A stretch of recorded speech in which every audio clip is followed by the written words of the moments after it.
Assalamualaikum warahmatullahi wabarakatuh. Perkenalkan, nama saya Irma Yanti. Saya dari Fakultas Tarbiyah dan Tadris Prodi Pendidikan Agama Islam kelas 2D, maksudnya semester 2 kelas D, dengan NIM 2011210120. Itu saja perkenalan singkat saya. Saya di sini menjelaskan mengenai seputar dari IAIN Bengkulu gitu. Langsung saja poin yang pertama. Baiklah, sebelum saya menjelaskan mengenai logo dari IAIN Bengkulu ini, akhir-akhir ini saya banyak sekali ditanyakan oleh adik-adik tingkat ya mengenai seputar kampus.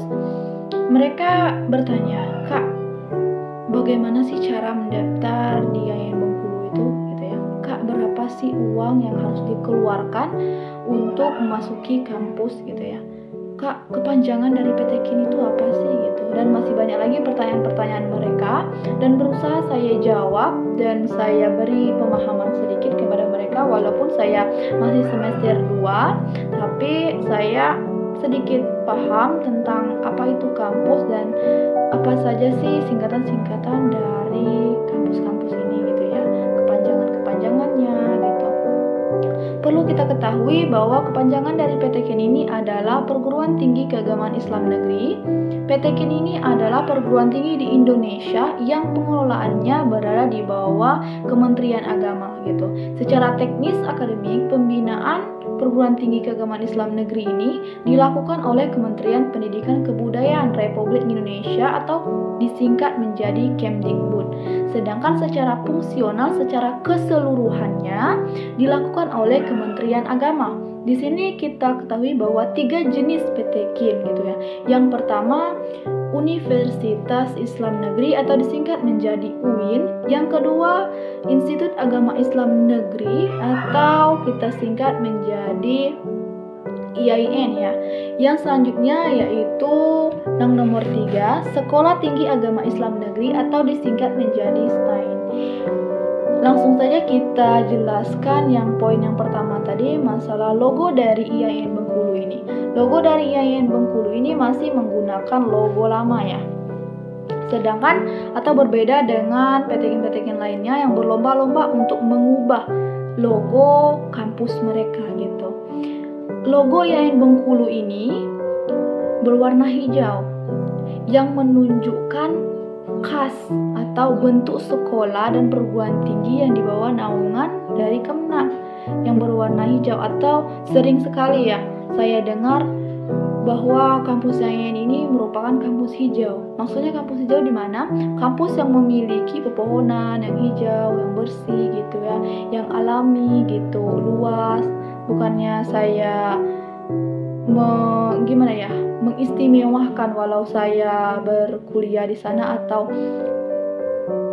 sekolah di sana, tetapi secara nyata, secara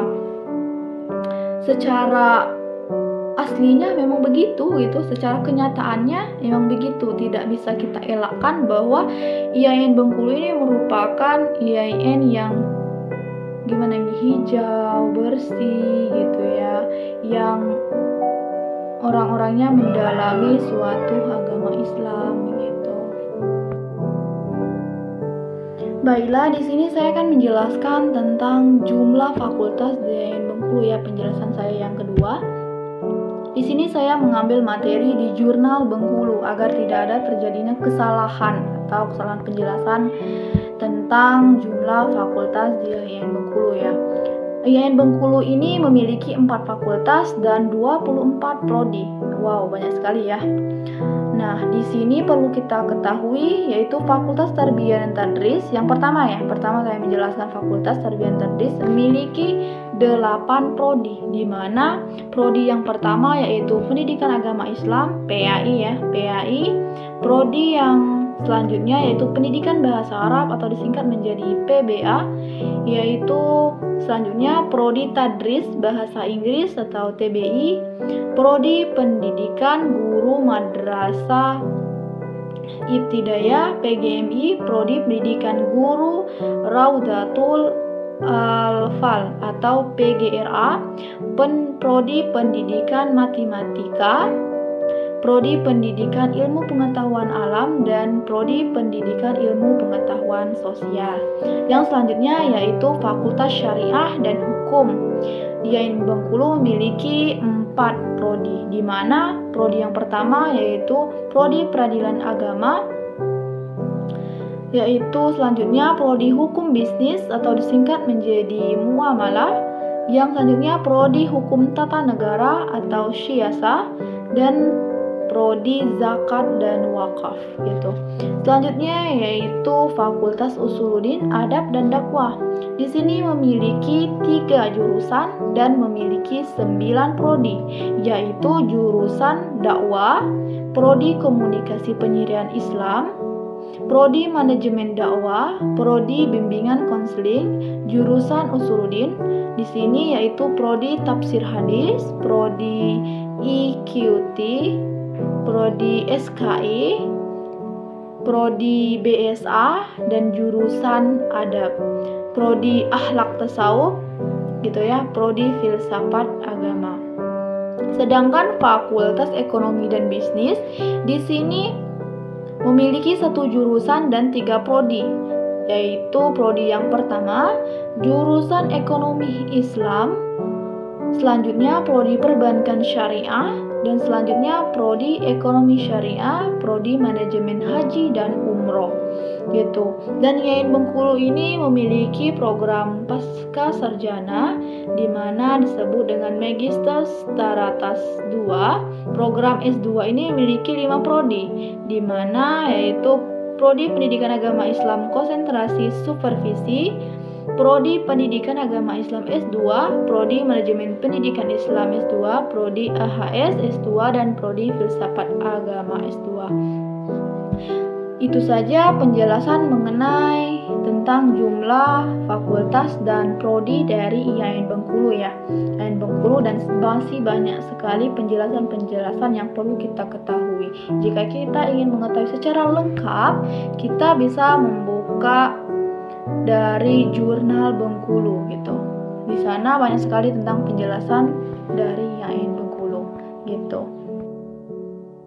Baiklah, di sini saya akan menjelaskan mengenai poin yang ketiga, di mana poin ketiga ini banyak sekali dipertanyakan oleh adik-adik alumni saya, yaitu Kak, berapa sih UKT-nya gitu? Apakah berbeda, apakah sama gitu ya? Mengenai prodi atau fakultasnya sama apa UKT-nya dengan fakultas lainnya gitu ya? Dipertanyakan mereka. Jika kita lihat mengenai gambaran di samping saya ini, itu jumlah UKT atau sama seperti SPP ya, sangat sama sekali, yaitu sama-sama mengeluarkan uang gitu. Tapi jika kita ingin mendapatkan ilmu, maka kita wajib mengeluarkan uang gitu ya. Gitu, kewajibannya memang begitu. Maka ada timbal baliknya, orang yang mengajarkan mendapatkan uang, kita yang memberikan uang mendapatkan ilmu dari mereka. Gitu. Jika kita lihat Usuluddin dan Adab dan Dakwah, Fakultas Usuluddin Adab dan Dakwah ini itu memiliki UKT 880 sampai dengan 950. Mungkin ini UKT yang lama ya, yang lama mungkin. Itu selanjutnya Syariah dan Hukum. Fakultas Syariah dan Hukum di sini memiliki UKT 950. Sedangkan Ekonomi dan Bisnis Islam, fakultas ini itu UKT-nya 1.200.000. Wow ya, tinggi. Dan selanjutnya Tarbiyah dan Tadris, fakultas saya sendiri ya. Fakultas saya sendiri itu 1.200.000. Itu kayaknya sedikit, itu UKT lama ya. Yang saya alami sekarang itu UKT-nya 2.200.000 ya. 2.200.000 itu setiap semester gitu. Jadi tidak ada yang tergesa-gesa untuk membayarnya, berarti masih banyak waktu gitu. Masih banyak waktu untuk membayar UKT.